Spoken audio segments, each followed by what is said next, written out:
அடி என்னவளே எந்தன் இதயத்தை தொலைத்து விட்டே. எந்த இடம் அது தொலைந்த இடம், அந்த இடத்தையும் மறந்து விட்டே.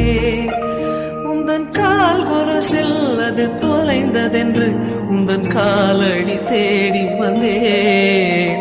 காதல் என்றால் பெரும் அவஸ்தை என்று உன்னை கண்டதும் கண்டு கொண்டே.